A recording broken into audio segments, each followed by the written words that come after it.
startup, right? I have showed two examples. One is a local kirana store, and second is big basket. So just raise hand, right? Is local kirana store a startup? How many of you think so? Okay, three of them are there, four of them are there. Why do you think it's a startup? It's a business. So is any business a startup? Yes? Is any business a startup? Okay. Let's assume it is so, right?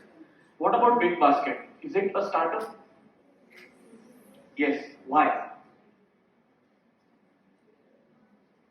Just speak out. Why? Anybody? It's okay if you go wrong. Global existence. Okay. So do you think so? Global existence is a metric for being a startup. Okay. Anybody else? No problem. Okay. Anybody else? Okay. So, so in my opinion, okay, I'm not saying you guys are wrong or you guys are right. In my opinion, startup is not a company and it's not a business. Startup is a mindset where the entrepreneur focuses on delivering exceedingly high value, okay, to the users continuously all the time, day in, day out, 24 hours. How many of you guys know what is value proposition? So you know what is value? Yes or no? Okay, what is value? So I mean, you know but you can't articulate it, right? So value is something, so again it has many definitions. According to me, value is something for which you are ready to pay some money or time. That is value. So it's extremely simple. So jewelry is valuable. Why? Because you are ready to pay like lots of money for it, right? Bakarwadi from Chittalpallu is extremely valuable, right? Because I mean, you pay money and at the same time you also pay time to relish, right? You can't just stop at one. You at least eat 4 or 5. So startup is essentially a mindset where you focus on delivering exceedingly high value all the time. So startups essentially challenge the status quo. So the Kirana example, right, which I gave, it's a good business, no doubt, and in most cases it probably is more profitable than a startup, right? But still, it's not a startup because whatever you get in that Kirana store, there are 100 other Kirana stores, you will get the same thing. So there is no exclusive value which is being given by that. So first thing which a startup does, it challenges the status quo. So entrepreneurs believe that okay, whatever is happening in this world, I am not liking it, I am not satisfied by it, I want to change it, and then they do change. So this is basically what the startup mindset is about. Second thing is the amount of change, okay, which is being brought about. It's so huge that the behavior of the users becomes irreversible. Or even probably 15 years before, we all used to go to actually railway stations and their counters and book the tickets, right? But then startups came, they disrupted, they created online booking systems. Now, would you even consider going back to railway stations to buy your tickets? No, right? So there is this delta. There is this delta which has been brought about by startups, which is so huge that the behavior of the users itself has changed completely. So these are basically, according to me, the criteria of a startup mindset. How many of you think startups are very easy? Nobody thinks? You should try it, right? So yeah, startups are definitely not easy. So Reid Hoffman, who is the founder and chairman of LinkedIn, okay, he has described startups in this way. Imagine you are on a plane, right, and you have been given a bag which has some spare parts of another aeroplane, right? and somebody throws you out of the aeroplane. So you are in free fall. And in that free fall, essentially, you have to assemble your own aeroplane while coming down, sit on it, and save yourself. Right? It's incredibly difficult. So running a startup from scratch is essentially exactly like this. So today I'm probably focusing more on the very initial stages of the startup, where people like you from college can actually think and dream about starting your own company. So another thing why, there are two main reasons, right? First thing is there is no precedent. Okay. So when you go, when you pass out and you take up a job, right? First thing which you will get is KT. Right? Do you know what is KT? How many of you know what is KT when you join a company? So KT is knowledge transfer, right? So when you go to a company, some senior person will train you, okay, and you will be oriented for a couple of months, and then you are ready to perform. So this KT is essentially where you are taught about precedents. Precedent is something, some standard operating procedures which every company follows, right? कि अरे उसने ये किया ना तुम भी ऐसे ही करो, ज़्यादा दिमाग मत लगाओ, right? This is precedent. So everywhere we are taught precedents. We have been trained to learn by learning precedents. But in startups there are no precedents. So every entrepreneur has his or her own unique journey. Even two twins from the same family who have earned the same education, who have probably worn the same clothes, who eat the same thing, and who work on the same idea, will have two different journeys. So this is the beauty of entrepreneurship. There is no set precedent. Secondly, there is no comfort zone. Because there is no precedent, right? I mean, you have to struggle, you have to figure out. So one example is, how many of you have been near babies? Have you spent time with babies? Right? Most of us. So what is the most important characteristics of babies? Right? They do stupid things. Right? They do foolish things. Why? Because they are fearless. They don't have fear. So they don't know the concept of fear. So essentially, they don't have any comfort zone. And that's why kids learn the most. The rate of learning of a child is much more than the rate of learning of an adult. So essentially the problem is, by the time we become an adult, we have lost the ability to learn. This is the problem, right? So when you are an entrepreneur, you have to continuously learn. Because every step you have to learn something new. Every step you have to improve yourself. This is the startup mindset. So let's start, right? So every startup essentially starts with a problem of some kind, or some exploration related to some problem. So these are some startups, which some of them were good, some of them are good, some of them are not so good, but still. So for example, Google, right? So the people at Google felt that the search algorithms during those times were not optimal, and they came up with an algorithm which was really good. That was the problem which they solved. Another example on the exploration side is SpaceX, where we all know Elon Musk, right? So he said that space exploration is very expensive or impossible, right? So can we make space exploration cheap, right? So it was not a specific problem, but it was a grand vision which he wanted to explore. So he started SpaceX with an exploratory mindset. Then let's talk about Facebook, right? So Facebook is this guy Mark Zuckerberg felt that people essentially like to know more about their friends, or more about their friends of friends, which cannot be explicitly said. So he knew that people like these things, and that's the reason he started Facebook, which was extremely exploratory in nature.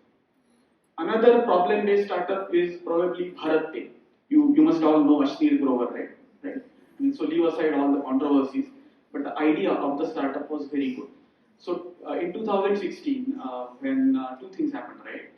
2015-16, demonetization happened, and then the Digital India initiative came to the forefront. So people started using QR codes. So the problem at that time was, if I was using Google Pay, I couldn't scan Paytm QR codes, right? So this Bharat Pay company came and they told, okay, we'll make a universal QR code. So these are certain examples where people start their concepts with some basic idea. Then the next thing is which idea is good, right? Because everybody gets ideas. Even I get idea every day. You must be getting idea every day. But it is important to understand how much time should I spend on it, whether to spend my time on it or not. So there are certain questions which one should ask oneself and get brutally honest answers. And based on those answers, we can get certain idea, whether an idea is worth pursuing it or not. So first thing is, it should have a strong value proposition. So I think we have talked about this point, right? So when Steve Jobs launched the iPhone, right, then immediately after that, Google launched Android, and the world has completely changed, right? Now, can you imagine going back and using the feature phones? No, right? So this is the delta. This is the delta of any value proposition can have. Another example is probably ride-hailing apps like Ola and Uber. Earlier, it was very difficult. Even from the consumer side, it was very difficult to book travel services on the fly, and on the provider side, the cabs people didn't have enough business, right? So they sort of merged these two problems and created an extremely strong value proposition, which even though these companies are not doing that well today, but we are still going to use their services because they have induced a non-reversible change in us. Another example is probably you may not be familiar about is a company called Salesforce, which has built some amazing software which sales and marketing people use. And it is so good that people, once they start using Salesforce, they don't use anything else. Then, the next thing which one should consider is, okay, I have an idea. It has a very strong value proposition, and probably it is the market which I'm targeting is $60 billion market. But it will take probably 2 years for me to launch. So is it a good idea to pursue it? Why?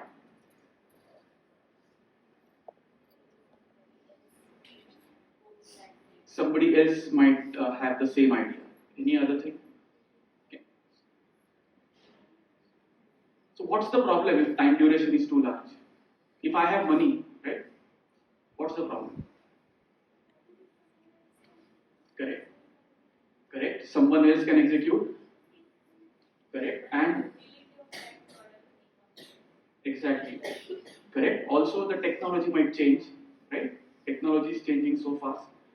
So the second thing, if you want to evaluate your idea, is you have to ensure that the time to launch that particular idea should be as less as possible. If it is more, then you should find a way to break it down into different chunks and then you launch chunk by chunk. Are you with me? Do you have any doubts? Okay. Then the third thing is then how much money can be earned from it. Right? This is an important factor. Also, so these are just two revenue distributions of Amazon and Google, which I have shown, right? So they have at least 6 to 7 verticals, each vertical more than $1 billion, right? So these are very resilient companies. But when they started, they didn't have this. They only had one revenue channel. So it's fine. So your idea needn't have a lot of monetization potential right at the start. But in theory, you should be able to argue, you should be able to dream, you should be able to imagine different ways in which you will be able to have different revenue sources, right? And then this is also an important factor. So a few years ago, Harvard Business Review conducted a study of successful factors, of successful startups, okay, against various factors, considering the founders, considering the strength of the idea, considering the geography, and considering many other things. So they came to one conclusion that the idea which is launched at the right place at the right time has the maximum probability of being successful. Now, what exactly do you mean by right place at the right time? Can you tell me? An example.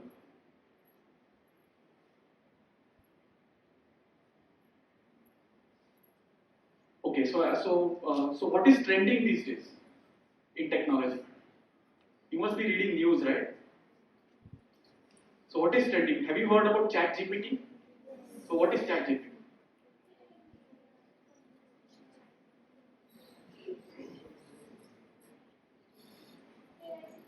Yeah, what is ChatGPT?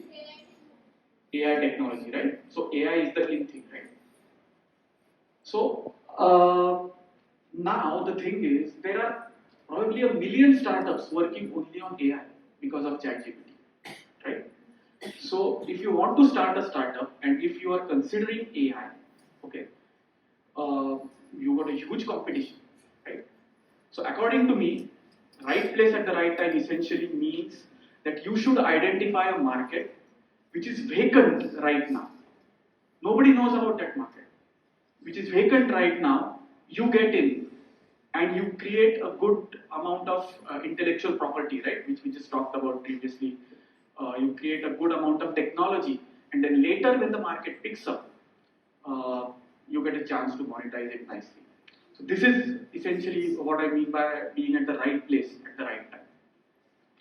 And the next thing is why you. You should also think about that, right? So, okay, I may have gotten some ideas. Say, I like puran poli. Okay, so I conjure up a new recipe of puran poli. Okay, and I decide to I want to launch this as a home delivery kind of service, right?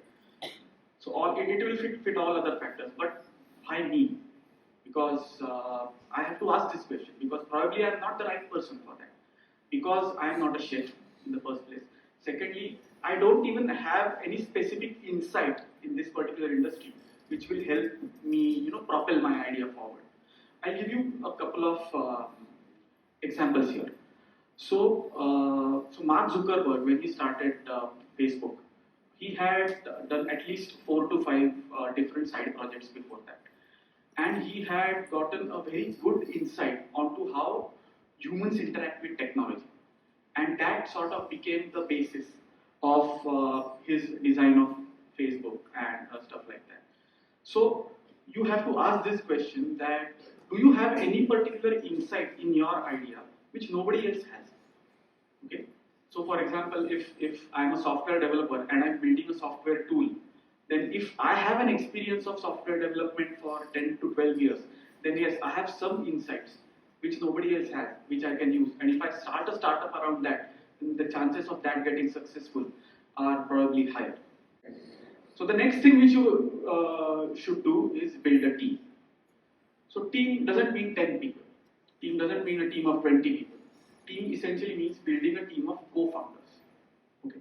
So in any startup, there are primarily two skill sets that are necessary.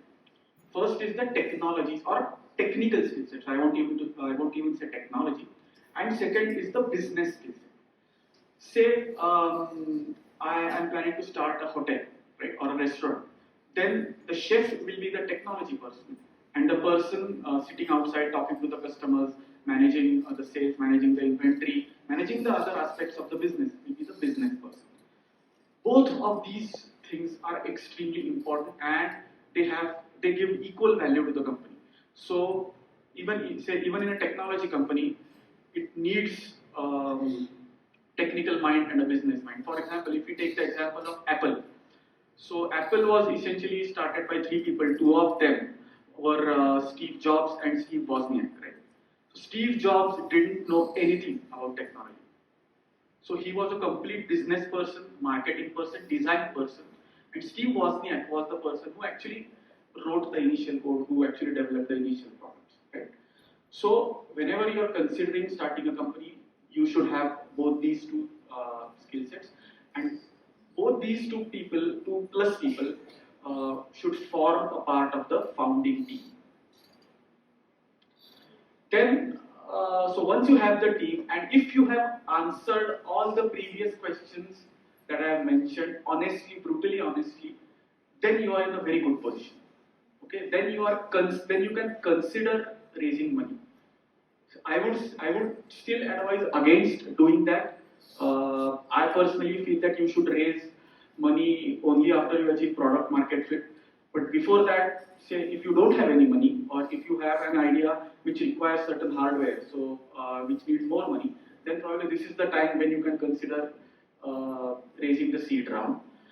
But when you go to an investor and when you talk to an investor, the investor will ask you the same questions which we just discussed previously, and you need to have clear-cut and convincing answers for these questions. Then, once you get the money, you can, if your work is going to be just software, then you should not worry. But if it's going to be a hard tech work, then at this point in time, you can also consider filing some provisional patents in order to protect your intellectual property. Then this is the most important thing, right? Before even you start writing the first line of code or building or tightening the first screw of your product, you should know who your users are.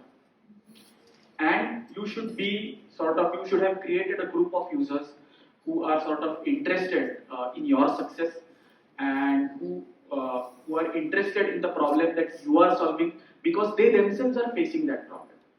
So you should establish a user communication loop before actually starting work, and make sure that you engage them in your development process. So if you develop, if you spot some problem and you spend 6 months on it, you develop it, and later when you give it to a user, if you haven't considered their opinions, if you haven't talked to them, most likely it's going to fail. So this is a very counterintuitive thing, because the problem is, when we have say my idea is to develop some technology for doctors, right? Say I want to develop software which helps doctors manage their clinical practice. Okay. So I go and I ask and I talk to some doctors, and I have experienced this, so this is out of my own experience. And I talk to some senior doctors, okay? And the first thing they tell me, "अरे ये कुछ नहीं लगता हमें, हमारा सब दिमाग पे चलता है."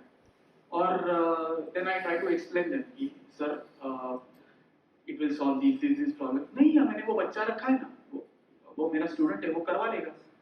Then I talk to that person, okay? Then that person is so junior, he doesn't know anything about it. So he is not able to understand the problem that I'm trying to say. So the thing is, so this is essentially a sales process, right? Which I'm actually doing. So I have an idea and I'm trying to sell it to a doctor. The problem is, if I develop it and then I sell it, then it's a problem, because most likely I haven't built it correctly. So selling should start right from start. So this is why I told you you need two skill sets, both the technology skill sets and the sales skill sets, or the business skill sets. Both of them should get working right from start. Then actually comes the time of development. So what is an MVP? Can anybody tell me?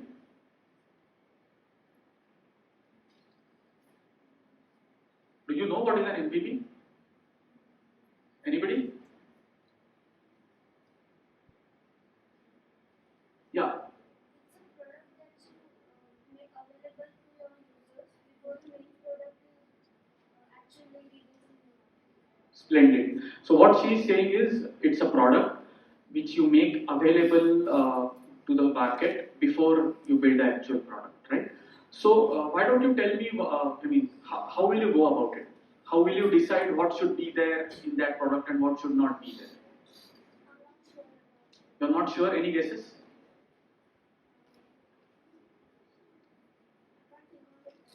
Sorry? Okay, no problem.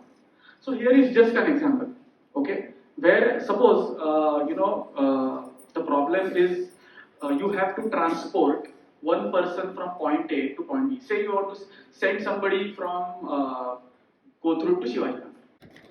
So normally the way we do stuff is, we think, okay, I will build a vehicle like a car, okay, and in that vehicle I transport that person. Sort of what I will do, I will first build the first wheel, then I will build the second wheel, then I will connect it, then I will build the chassis, then I will build the car, then I will make the person sit on it, and then the person will go, right? So what is the problem with this approach? Can anybody tell me?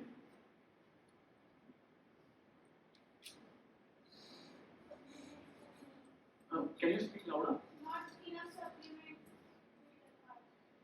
Okay, that could be one problem. Not enough spare parts or spark to build a car.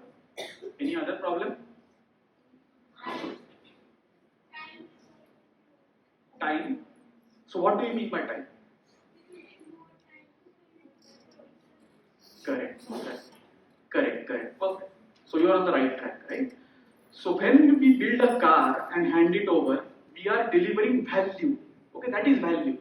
So we are delivering value.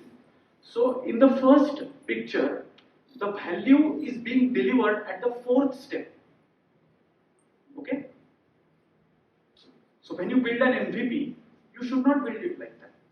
So you should make sure that in every single step, you deliver some value. So firstly, you just build a skateboard, okay, and give it to that person and tell him, okay, you start going. And meanwhile, I'll attach an handle to it. Meanwhile, as you go to the third step, I'll create a bicycle.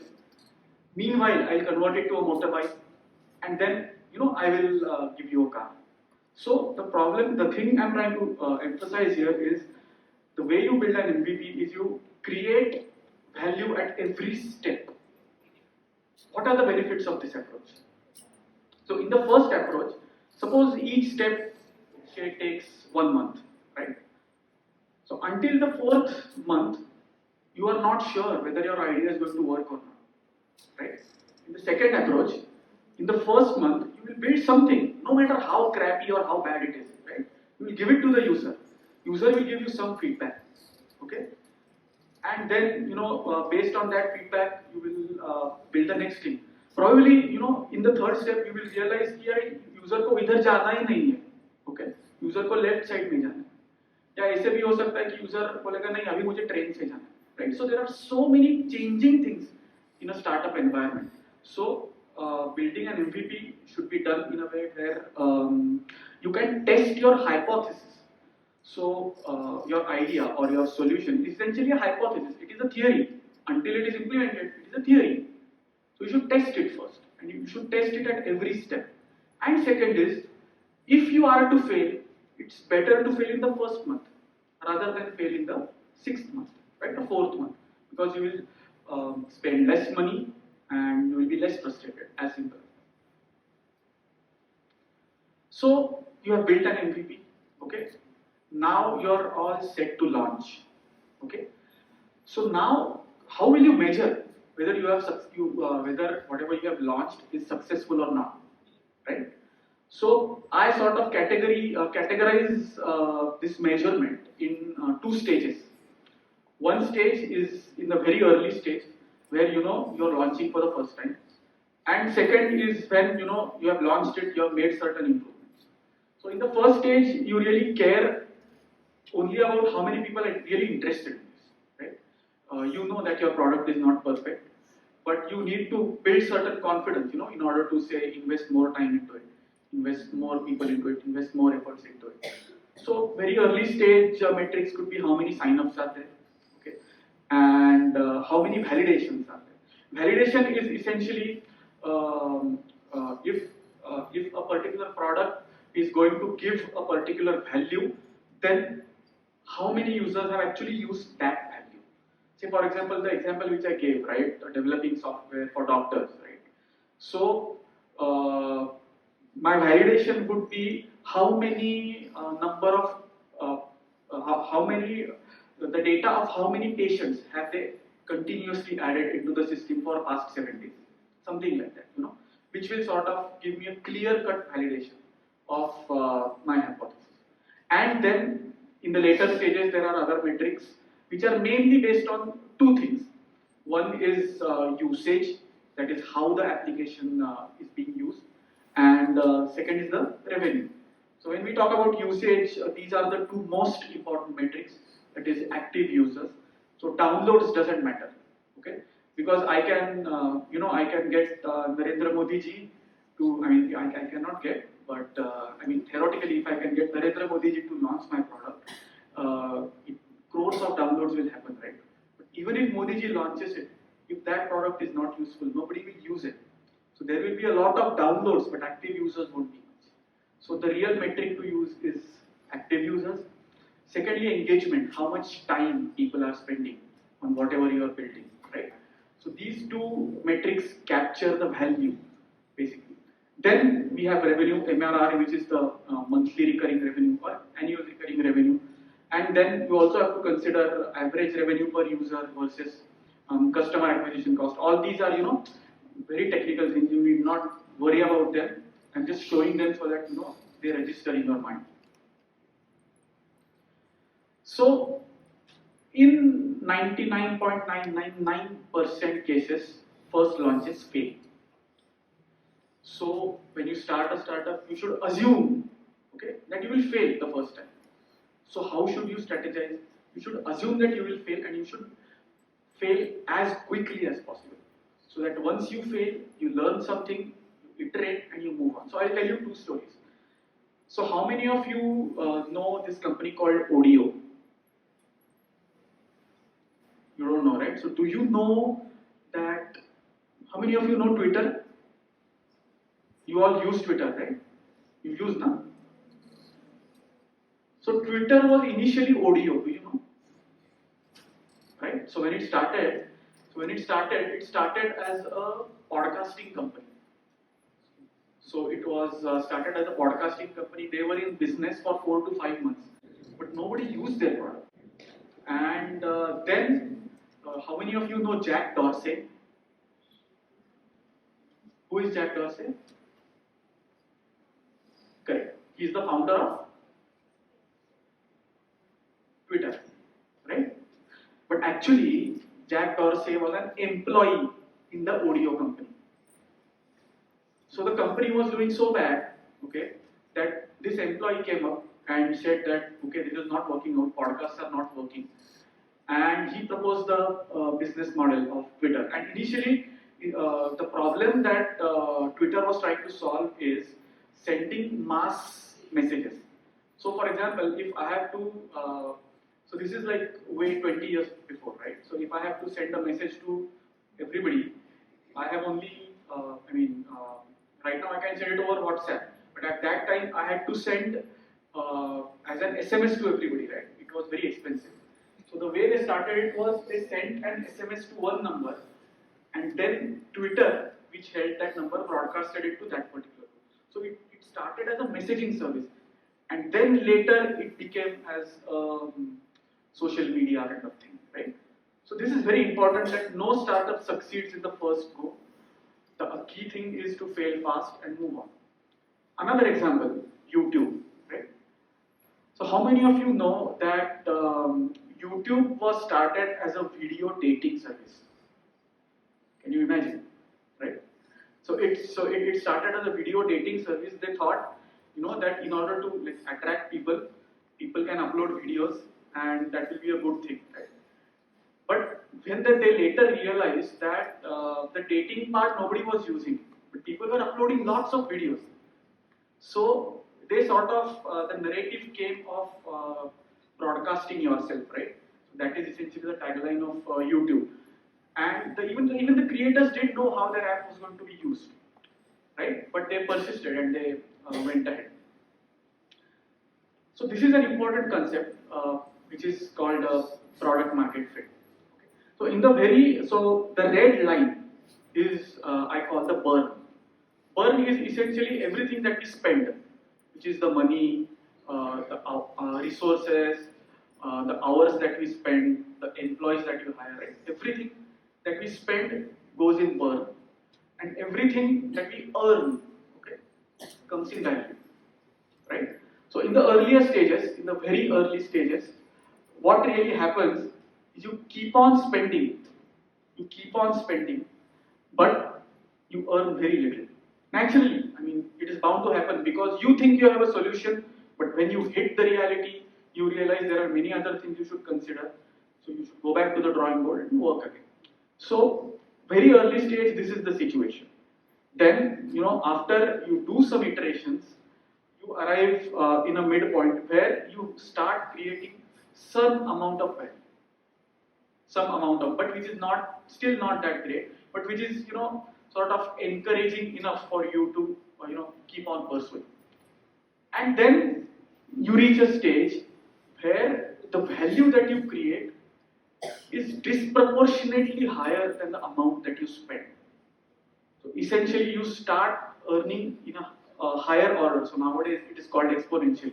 So you are probably spending not exponentially linearly, but you are earning exponentially. So at this point, this is where what we call as product market fit. And so from the point when you started, and if you have reached this point, this is where I will say that yes, you guys have a startup in your hand. Until this point, you don't have anything. But at this reaching this point is extremely critical. After this point, the game changes. So reaching this point is very critical. So before product market fit, how should you be, right? How should you structure? So you should stay lean. Lean in the sense, don't hire anybody. Just the founders should be there, if possible. And they themselves are capable, should be capable of taking the company from an idea stage to the product market fit stage. Spend as less money as possible. If possible, don't raise money. See, the problem is the moment you raise money, okay, you lose some control over your company. That is also okay.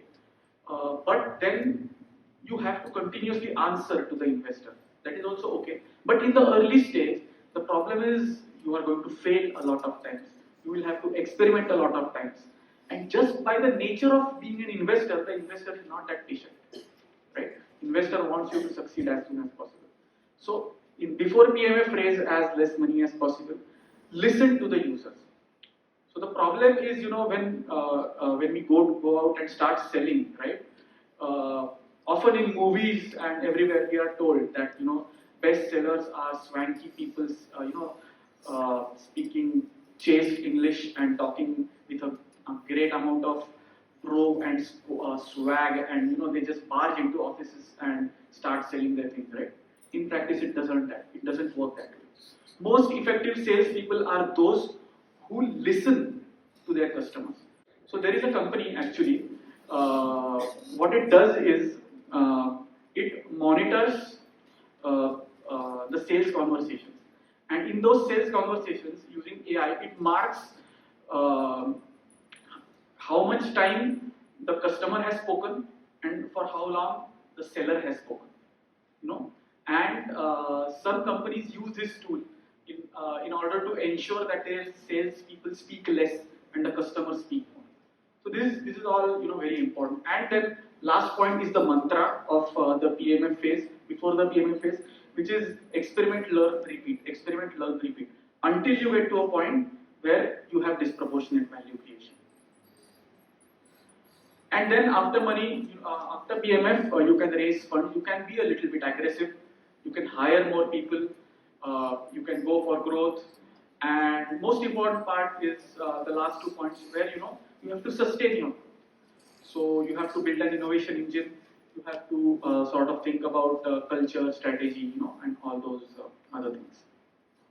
So just to sum up, this slide sort of represents the entire journey from an idea to a startup. So you start with a problem, then you evaluate the hypothesis, then you build a team, then if required, raise seed money, then establish a user feedback loop, then build your MVP, then decide your success metric, launch it, measure feedback. Now, if check whether the value is greater than the burn. If yes, then good. You're lucky you are in the PMF zone. Otherwise, just iterate, right? So let's think about some challenges. Okay. So the most important challenge, okay, and it is not seriously taken, is people feel that they are very passionate. Okay, when they talk, they tell that they are very passionate, but they really don't care about the problem, right? So caring about the problem which you are trying to solve is extremely important, especially when you are not doing that great. You need something to pull you through. So your passion for your real genuine passion for that problem matters. Second is sort of a reverse problem of the first problem, right? That you are so passionate about the problem that you are trying to solve that you are blinded. You cannot see that this startup is not going anywhere. you're not seeing that it's time to close down. So there is a so in order to guard yourself from this problem, there is one interesting thing that you can do, right? Uh, Imagine your journey, break down your journey into small chunks, and after every chunk, assess yourself. What have you learned? Have you learned something new than the previous step? Have you become more mature than the previous step? What value has your company added onto itself after the previous step? If you feel that you are improving, then only continue. Otherwise, it's no problem. Just close your company, start a new one. It's perfectly fine. Then there is this challenge of fear of getting copied. Okay, so many people have this fear, and because of which they don't start itself. So the fear of being copied is, according to my opinion, completely a false fear. Because as I told you, every entrepreneur has her own journey. So even if anybody else copied your idea at that point in time, your idea, that person may copy your idea, but that person cannot copy your vision. The person cannot copy the way you are going to innovate in the future, right? So if you are small, if you are very small, and if somebody is trying to copy, I think you should take it as a good sign, because I think it's a clear-cut sign of your idea validation. So you should let that person do whatever he or she wants to do. You should continue, and when you become big enough, right? So especially in Eastern Europe, okay, Eastern Europe people are notorious for creating clones. Okay, so they have damn good programmers, and they create Facebook clones, Twitter clones, just like that. But still, they are not rich. Still, they don't earn much. Why? Because for now, for a company like Facebook and Twitter, they are nothing more than a nuisance. So fear of copying is a completely irrational fear, and you should just forget about it. Then this is a genuine fear, right? Fear of failure. Like, what if I fail?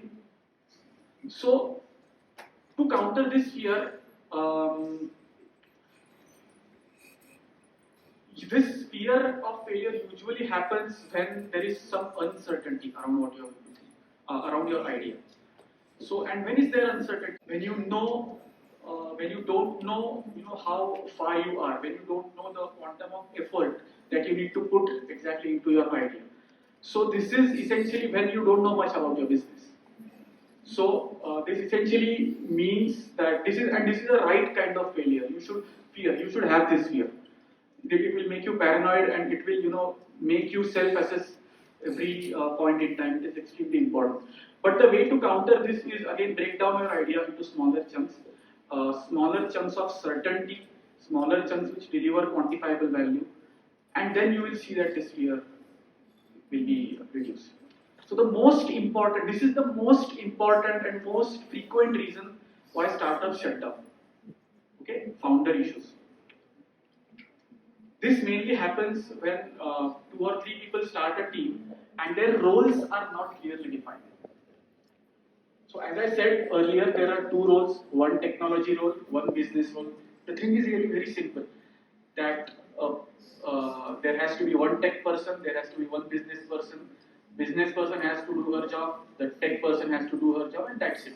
But in reality, this doesn't happen, because everybody wants to do everything. Everybody wants credit.